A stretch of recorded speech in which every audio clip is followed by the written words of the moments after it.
Alright, so this is really my first bigger video. Like, me just walking around and videoing, but this is our first hole. This is a walkthrough of the compound. It's our first hole. And it's alright. It ain't too bad. But it's kind of bad. It's thick though, it's thick. This rut's pretty bad. It leads back through there, then up to the steep pole, which is pretty bad too. This, I almost just got stuck in this yesterday. It's real thick, and the ruts are bad. The cow's been stepping in it, and you can see how deep it goes. It's up to my shifter some days, which ain't terribly deep, but I mean, it's a bad hole. This just mud. This is a steep hole. This, not too bad. A 250 can make it through this.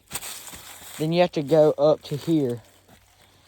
And when I had my side-by-side, it was a Pioneer 500. I just sat here and dug out this little rut right here. And you'll bottom out trying to go from right here to right there. You'll just straight bottom out on your frame. And you'll have to put it in four-wheel drive and push it a little bit, because that's another like foot deep down there in the mud. But now with the new BKTs, it just eats up it. But you can't go straight up and down on the rut, because you're not gonna make it. You can't climb like that with mud tires. You have to put some little bit of speed into it and go down the middle, hit that rut with your right tire and run up the side. It's kind of scary if you go slow, but you don't really notice it if you're going fast. A little creek crossing over here. I mean, it's kind of bad. It's just mud in it. It's nothing too serious. Here, it's just a little mud pit. It's pretty fun to be in.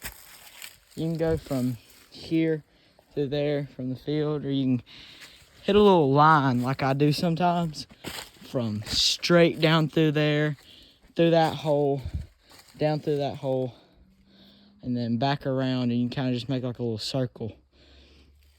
And I mean, if we got rid of those roots, we can make just a full line through here, which would be fun. But we ain't had the skid steer down here in a while, so we made all these holes with, and that just made them worse.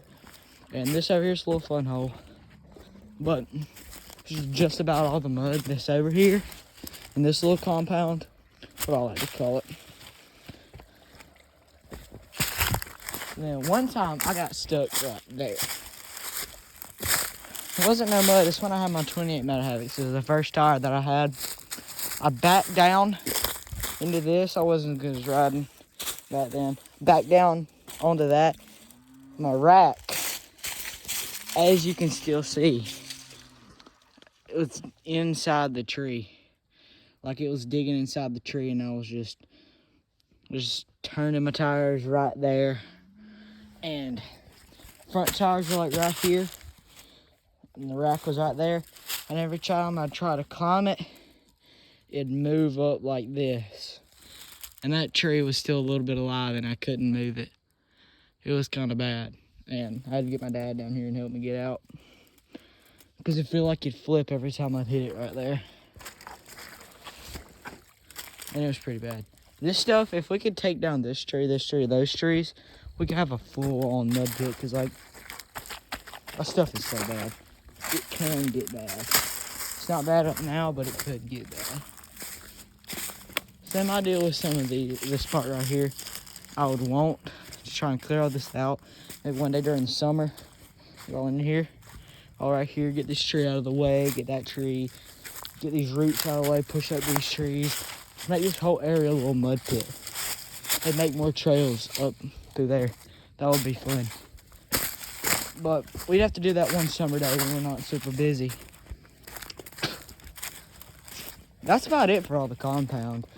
But there's still some back in those woods, and I'll make a separate video on that.